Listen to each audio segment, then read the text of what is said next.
Hello everyone. ये video में मैं the Gujarat prevention of gambling act 1887 discuss करने जा रहा हूँ from preliminary point of view. तो एमसीक्यू से रिलेटेड जो भी इम्पोर्टेंट पॉइंट्स होंगे ये पर्टिकुलर एक्ट में, वो मैं यहाँ पे डिस्कस करने जा रहा हूँ। फर्स्ट ऑफ ऑल, यहाँ पे टोटल 14 सेक्शंस है ये पर्टिकुलर एक्ट के अंदर। ये बॉम्बे एक्ट पहले था जो नंबर 4 ऑफ 1887 में बनाया गया था, मतलब चौथा एक्ट था 1887 का जिसको बनाया गया था। It came into force on 5th of January 1988। Amendment: The word Bombay shall be deemed to be substituted by Gujarat effective from 1st of May 1960 under the Gujarat Short Title Amendment Act 2011। अब यहां से हमारा section 1 start हो रहा है। This act may be cited as Bombay prevention of gambling act 1887। It extends to the whole of state of Gujarat. तो देखो, गुजरात जो था वो पहले बॉम्बे का हिस्सा था। बॉम्बे से अलग होने के बाद अब ये पर्टिकुलर एक्ट जो है वो हमने अपने स्टेट में इंप्लीमेंट किया हुआ है। तो ये पर्टिकुलर जो एक्ट है वो सिर्फ स्टेट ऑफ गुजरात में एप्लीकेबल है। जो हमारा ये एक्ट है Gujarat prevention of gambling act, तो देखो यहाँ पे एक्ट के नाम में ही गुजरात है, तो ये सिर्फ और सिर्फ गुजरात स्टेट में एप्लीकेबल है। सेक्शन 3 बहुत ही इंपॉर्टेंट है। सेक्शन 3 में 3 इंपॉर्टेंट डेफिनेशंस दिए गए। First, gaming. Gaming includes wagering और betting except wagering or betting upon a horse race when such wagering or betting takes place। इसको आप section 30 of the Indian contract act से भी connect कर सकते हो। Wagering agreement is void. तो जो भी आप एग्रीमेंट कर रहे हो वेजरिंग या बैटिंग से रिलेटेड, वो वॉइड है। तो गेमिंग में भी जहां पे वेजरिंग और बैटिंग इंक्लूडेड है वो रिस्ट्रिक्टेड है, प्रोहिबिटेड है, एक्सेप्ट फॉर हॉर्स रेस। तो वेजरिंग या बैटिंग क्या होता है? आज आप प्रोबेबिलिटी पे बैट कर रहे हो, आज बारिश होगी कि नहीं होगी। तो देखो यहाँ पे ये वेजरिंग है, आपका कोई यहाँ पे कोई पर्टिकुलर स्किल्स इन्वॉल्व नहीं है, बट यहाँ पे प्रोबेबिलिटी पे आप एक सट्टा खेल रहे हो, एक जुआ खेल रहे हो, तो वो यहाँ पे प्रोहिबिटेड है। बट गेमिंग में दो चीज एक्सक्लूडेड है, ये एमसीक्यू पॉइंट ऑफ व्यू से याद रखेगा। हॉर्स रेस और लॉटरी, ये दोनों को गेमिंग से एक्सक्लूड किया गया है। हॉर्स रेस इसलिए एक्सक्लूड किया गया है क्योंकि वहां पे लाइसेंस के साथ आपको अलाउ किया जा सकता है हॉर्स रेस कंडक्ट करना और उस पर बैटिंग करना, और लॉटरी के लिए स्पेशल एक्ट बनाया गया है। Any transaction by which a person in any capacity, whatever, employs another in any capacity, whatever, or engages for another in any capacity, whatever, to wager or bet, whether with such licensee or with any other persons, shall be deemed to be gaming। तो gaming जो है वो आप खुद conduct कर रहे हो या किसी को अबेट कर रहे हो, वो पर्टिकुलर गेमिंग कंडक्ट करने के लिए, या किसी के बिहाफ पे भी अगर आप गेमिंग कर रहे हो, गेमिंग मतलब वेजिंग और बैटिंग, तो वो दोनों के दोनों जो है वो प्रोहिबिट है, वो वहां पे रिस्ट्रिक्ट किए जा रहे हैं। तो सेक्शन 3 में फर्स्ट डेफिनेशन गेमिंग दिया गया है। एमसीक्यू पॉइंट ऑफ व्यू से गेमिंग जो है वहां पे वेजरिंग और बैटिंग जो है वो परमिटेड नहीं है except horse race and lottery. Second important definition जो यहां पे एक्ट में दिया गया, that is instrument of gaming. It includes any article used or intended to be used as a subject or means of gaming, any document used or intended to be used as a register or record or evidence of any gaming, the proceeds of any gaming, and any winnings or prizes in money or otherwise distributed or intended to be distributed in respect of any gaming। अब देखो यहाँ पे instrument of gaming की बात कर रहा है, मतलब वो गेम से रिलेटेड अगर कोई भी इंस्ट्रूमेंट मतलब क्या होता है? फॉर एग्जांपल कैसीनो में हम लोग तीन पत्ती या फिर कैसीनो के जो भी कार्ड से रिलेटेड गेम्स है, तो वहां पे कैसीनो का टेबल होता है, तो जो कैसीनो का टेबल है वो इंस्ट्रूमेंट है। उसके अलावा अगर हम लोग कोई भी बैटिंग कर रहे हैं जहां पे हम लोग रिकॉर्ड मेंटेन कर रहे हैं as an evidence, for example हम लोग बैटिंग क्रिकेट पे कर रहे हैं, और एक पेपर पे हम लोग लिख रहे हैं कि आज कौन पार्टी जीता, कल कौन पार्टी जीता, हम लोग मेंटेन कर रहे हैं एक रिकॉर्ड। तो वहां पे जो भी डॉक्यूमेंट रजिस्टर्ड या रिकॉर्ड एज एन एविडेंस हम लोग गेमिंग पर्पज से रिजर्व कर रहे हैं, तो वो इंस्ट्रूमेंट ऑफ गेमिंग में फॉल हो जाएगा। Third and very important definition is common gaming house. इसको CGH भी कहा जाता है, common gaming house. In the case of gaming on the market price of cotton, opium और other commodity, or on the digits of the number used in stating such price, or on the amount of variation in the market price of any such commodity, or on the digits of the number used in stating the amount of such variation, or on the market price of any stock or share, or on the digits of the number used in stating such price, or on the occurrence or non-occurrence of rain or other natural event, or on the quantity of rainfall, or on the digits of the numbers used in stating such quantity, or on the pictures, digits, or figures of one or more playing cards or other documents or objects bearing numbers, or on the total of such digits or figures, or on the basis of the occurrence or non occurrence of any uncertain future event, or on the result of any draw, or on the basis of the sequence or any permutation or combination of such pictures, digits, figures, numbers, events, or draws. Any house, room, or place whatsoever in which such gaming takes place, or in which instrument of gaming are kept or used for such gaming, is known as common gaming house. In short यहाँ पे क्या कह रहा है कि अगर आप कोई भी कॉटन, ओपीएम या अदर कॉमोडिटीज का मार्केट प्राइस किसी घर के अंदर या किसी पर्टिकुलर प्लेस में कर रहे हो, रूम में कर रहे हो, या फिर ये एग्जांपल ले लीजिए कि आज नेचुरल इवेंट है बारिश, तो आज बारिश होगी कि नहीं। अगर मैं किसी जगह पे सट्टा खेल रहा हूं, किसी घर के अंदर किसी प्लेस में, या फिर बारिश कितनी होगी, होगी तो कितने क्वांटिटी में होगी। तो देखो ये सारे एग्जांपल्स प्रोबेबिलिटी पे, आप यहाँ पे अपना कोई पर्टिकुलर स्किल्स नहीं इन्वॉल्व कर सकते।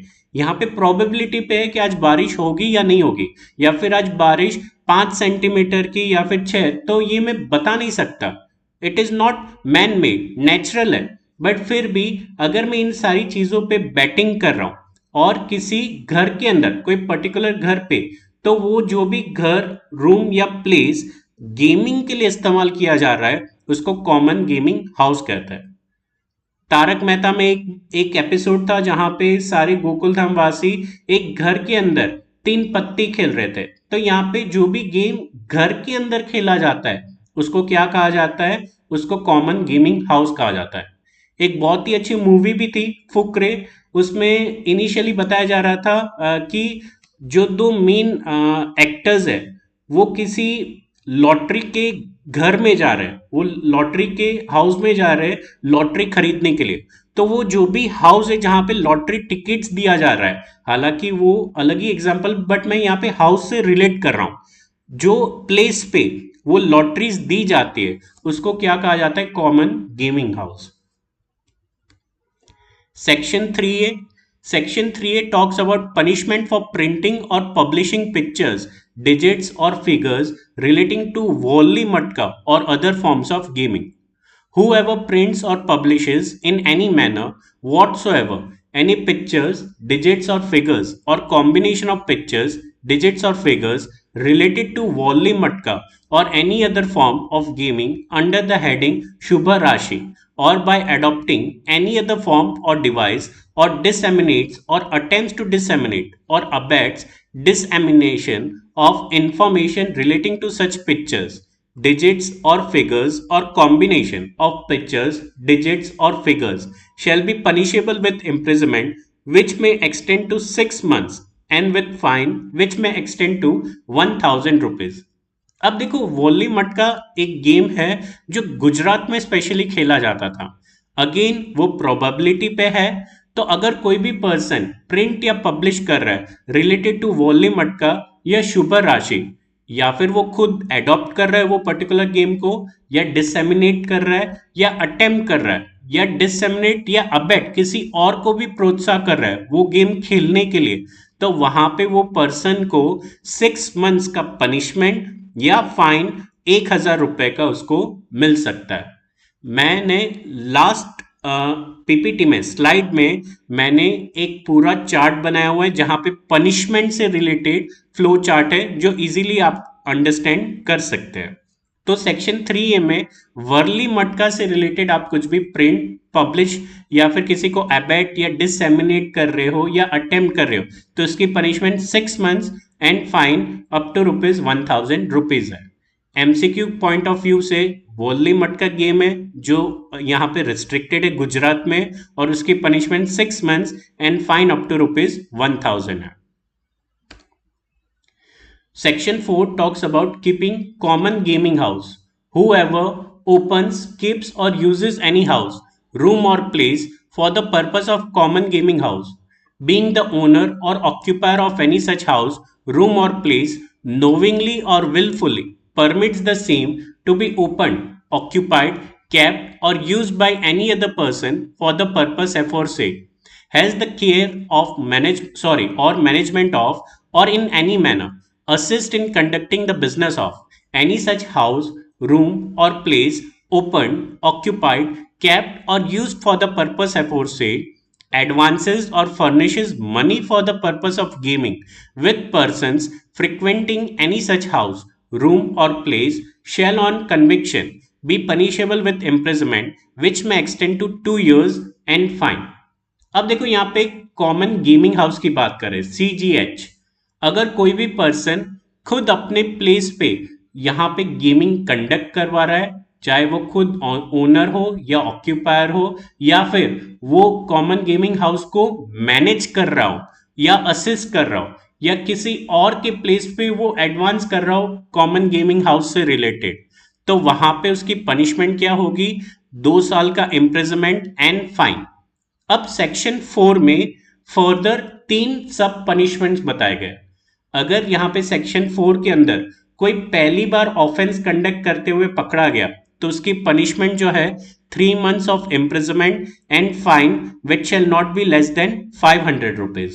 For second offence punishment not less than 6 months and fine not less than 1,000 rupees है, मैं ये एडिट कर दूंगा। And for third offense, imprisonment not less than 1 year and fine not less than 2,000 rupees.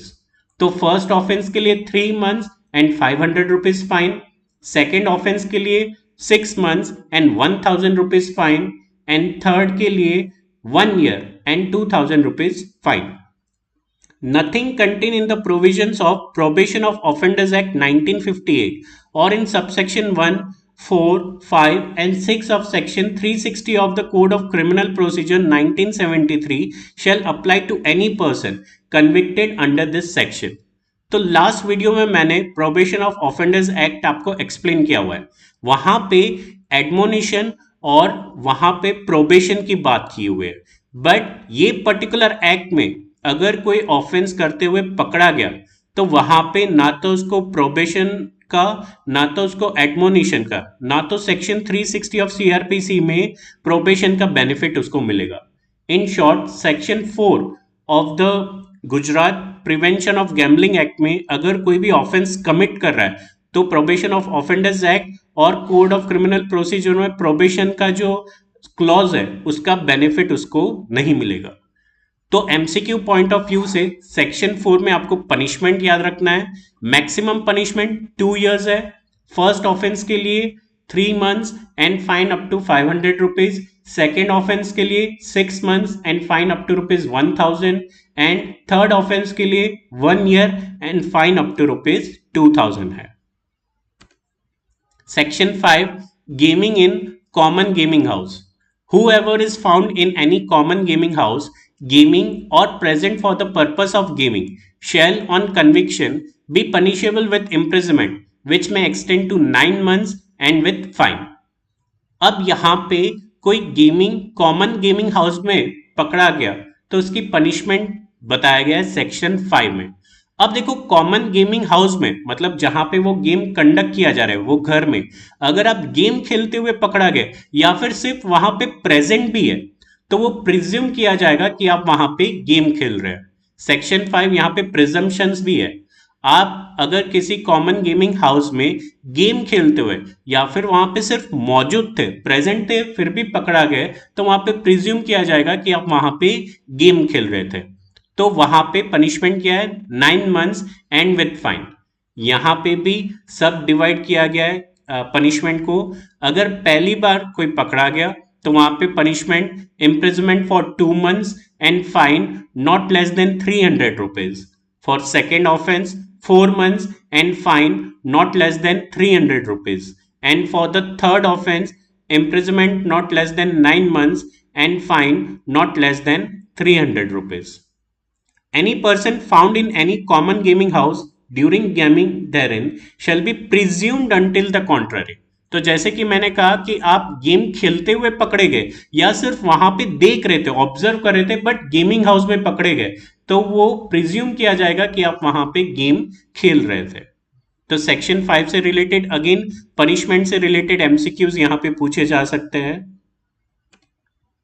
Section 5A, seizure of register, records or writing by certain police officer, where in any area for which a commissioner of police has been appointed, a police officer not below the rank of a deputy commissioner of police, that is DCP, and elsewhere a police officer not below the rank of a deputy superintendent of police, that is DSP, is of the opinion that any register, record, or writing of any kind whatsoever which contains pictures, digits, or figures, or combination of pictures, digits, or figures relates to Volli Matka gaming or some other form of gaming, he shall be entitled to seize the same, and such register, record, or writing shall be presumed to be an instrument of gaming unless it is shown by the person from whom it is seized that it is a register, record, or writing of any transaction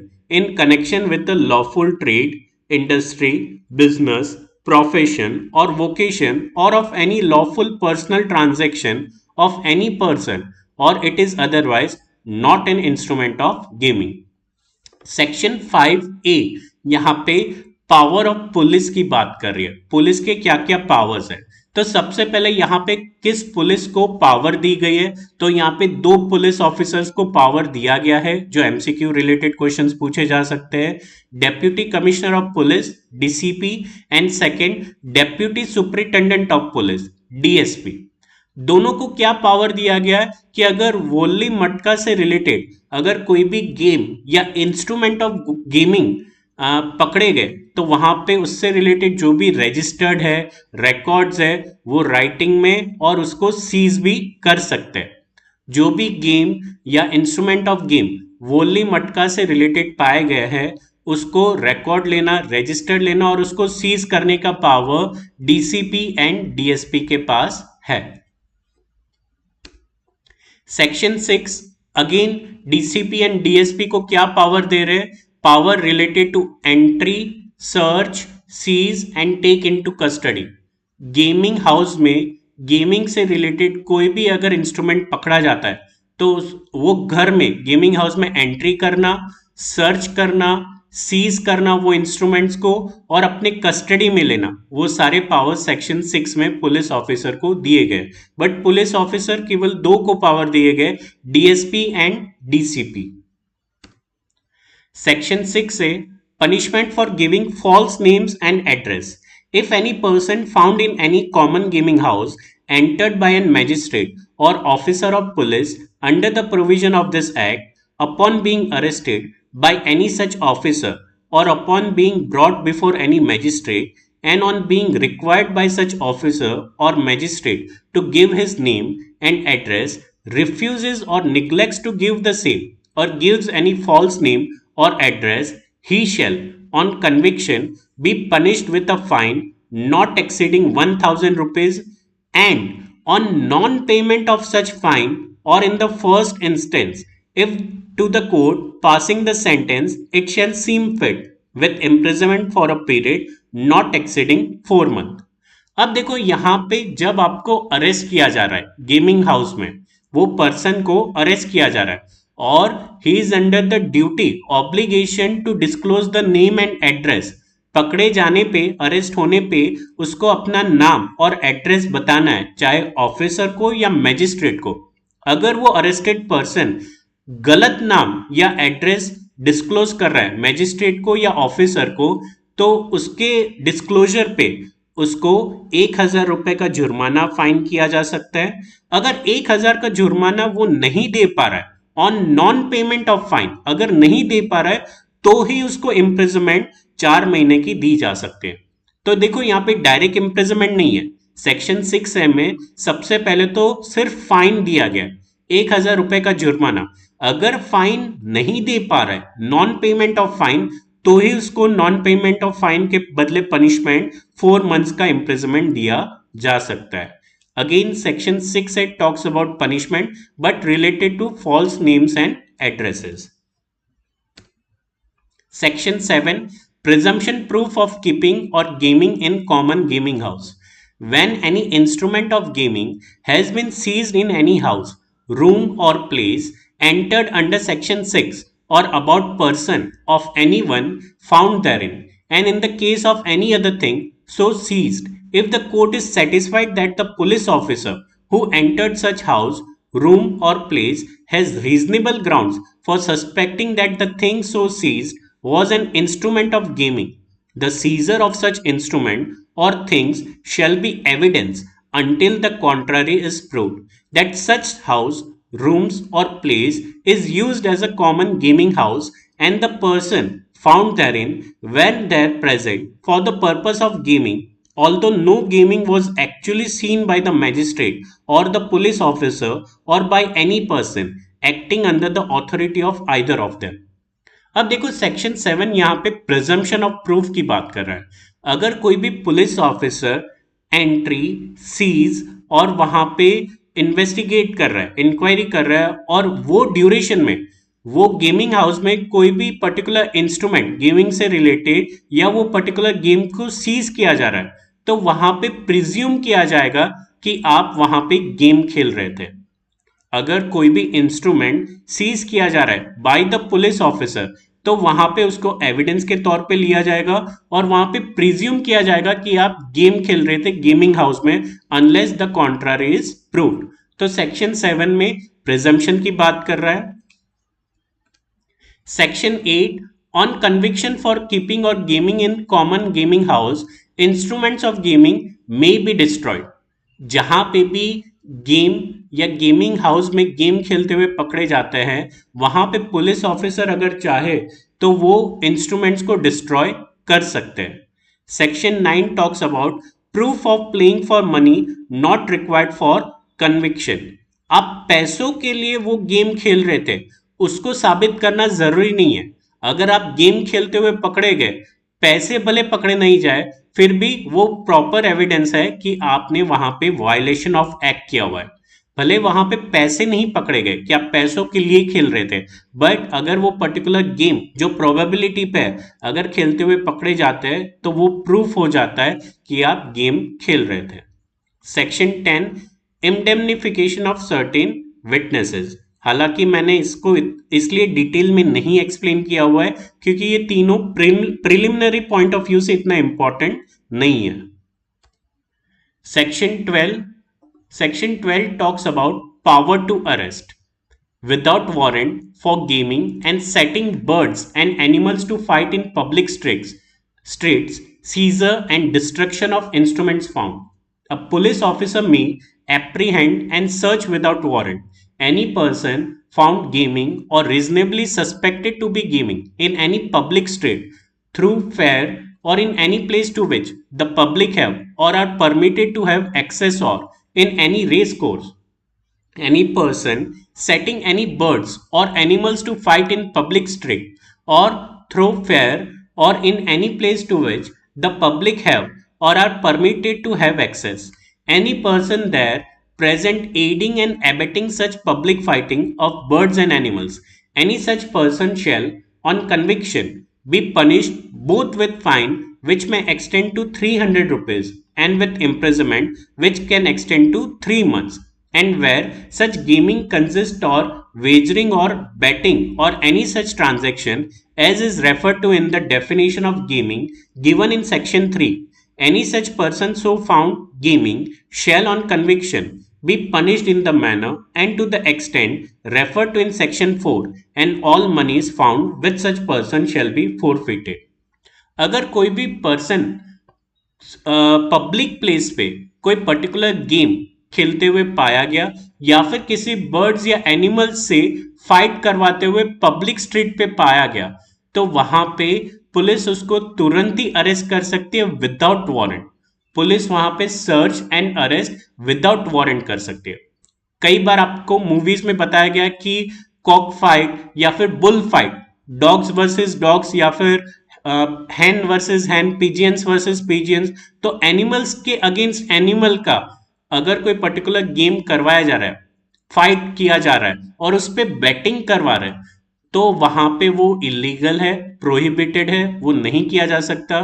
दोनों conditions में पकड़े जाने पे आपको fine 300 rupees का या फिर imprisonment 3 months का दिया जा सकता है, अवॉर्ड किया जा सकता है.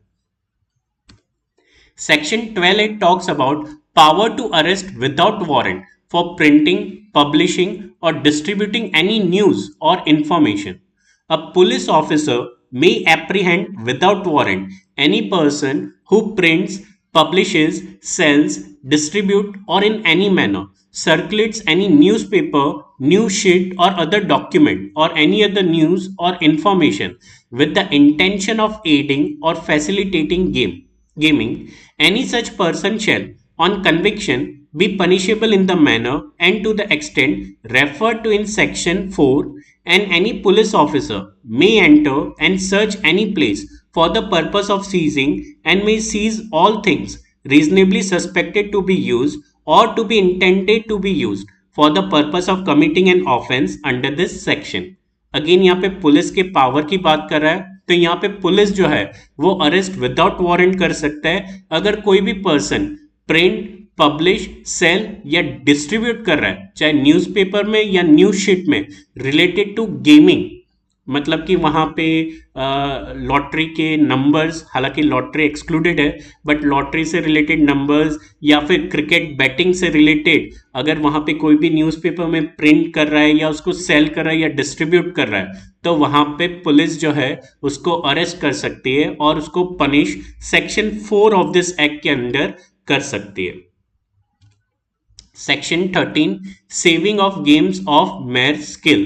Nothing in this act shall be held to apply to any game of mere skill wherever played. Very important. Section 13 is exception of the Gujarat Prevention of Gambling Act. Section 13 जो है वो exception है. Exception क्यों है? क्योंकि अगर कोई भी गेम्स जहां पे स्किल्स रिक्वायरमेंट है और वहां पे विनिंग प्राइज या अवार्ड है तो वो एक्सक्लूड हो जाएगा. फॉर एग्जाम्पल चेस प्रोबेबिलिटी का गेम नहीं है, वहां पे पर्टिकुलर स्किल्स की रिक्वायरमेंट है, particular knowledge on that game की रिक्वायरमेंट है. तो अगर आप उस पे प्राइज मनी या फिर मनी इन्वॉल्व करते हैं तो वो गेम पे अगर आप प्राइज जीतते हैं या फिर आप बैट करते हैं तो वहां पे आपको अरेस्ट नहीं किया जाएगा या फिर वहां पे प्रिवेंट नहीं किया जाएगा.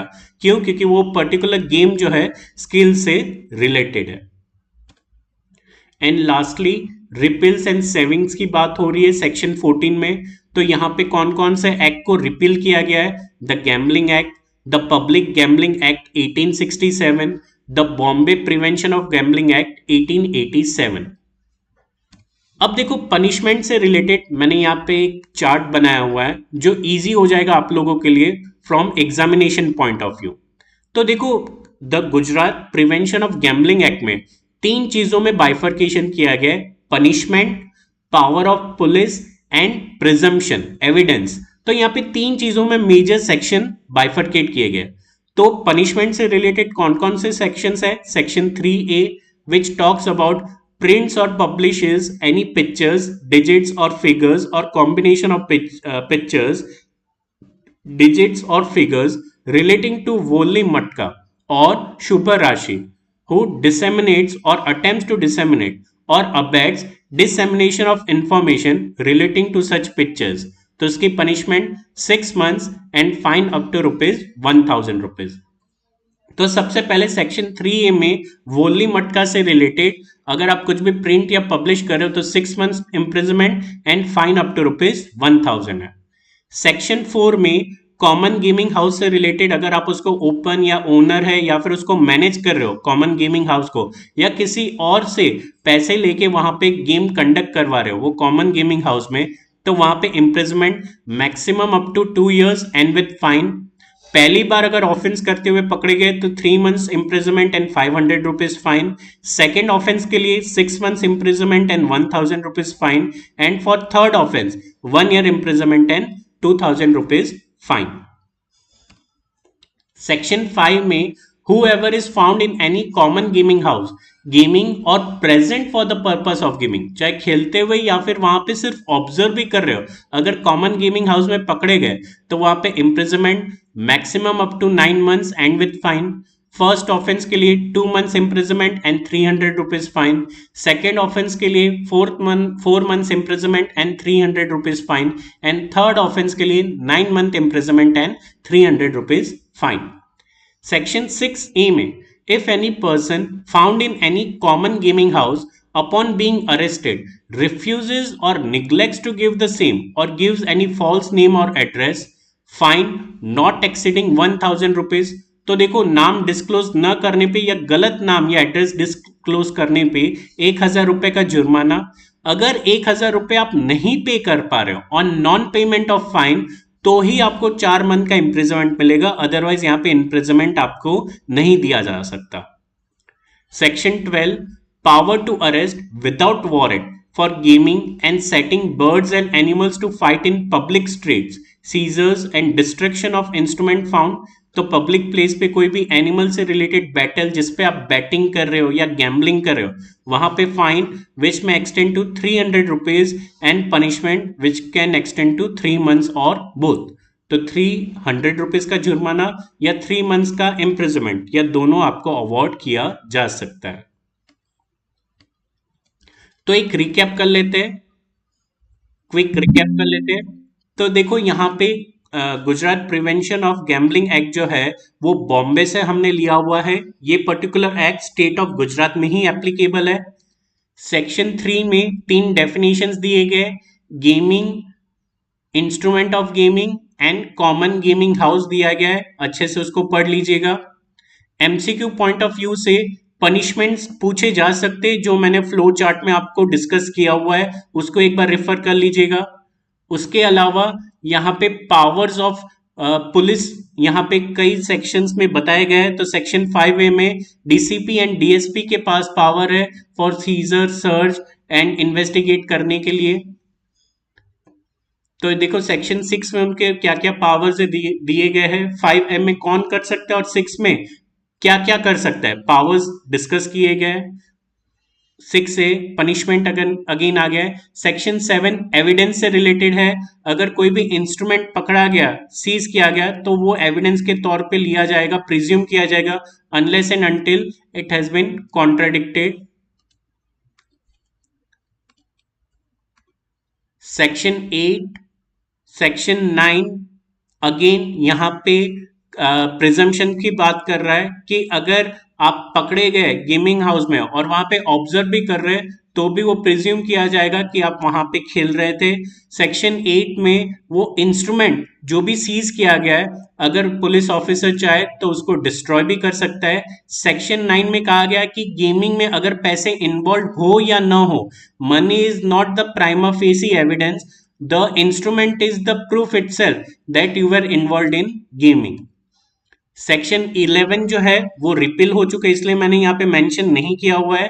सेक्शन 12 जो है, पुलिस जो है अगर आपको स्ट्रीट में कोई पर्टिकुलर बैटिंग या गेमिंग करते हुए या फिर कोई एनिमल्स फाइट पे बैटिंग या फिर गैम्बलिंग करते हुए पकड़े जाते हो तो वहां पे 3 months का इम्प्रिजमेंट और ₹300 का जुर्माना इम्पोज कर सकती है। 12A में पुलिस के पास पावर है विदाउट वारंट आपको अरेस्ट करना अगर आप कोई भी प्रिंट पब्लिश सेल या डिस्ट्रीब्यूट कर रहे हैं न्यूज़पेपर में या न्यूज शीट में relating to gaming. 13 exception to this act है कि जहां पे स्किल्स इन्वॉल्व है वहां पे आपको रिस्ट्रिक्ट या फिर आपको प्रिवेंट नहीं किया जाएगा। It is an exception to this act. और रिपील एंड सेविंग में जो 3 एक्ट है रिपील हो चुके हैं वो यहाँ पे डिस्कस किए गए। ये पर्टिकुलर एक्ट में पनिशमेंट्स को अच्छे से देख लीजिएगा कौन से सेक्शंस में क्या नेचर ऑफ ऑफेंस है और उसका क्या पनिशमेंट है। ये मैंने टेबल फॉर्मेट में आपको बताया हुआ है, इसको गो थ्रू कीजिएगा। Work hard, best of luck for the Gujarat judiciary. Thank you.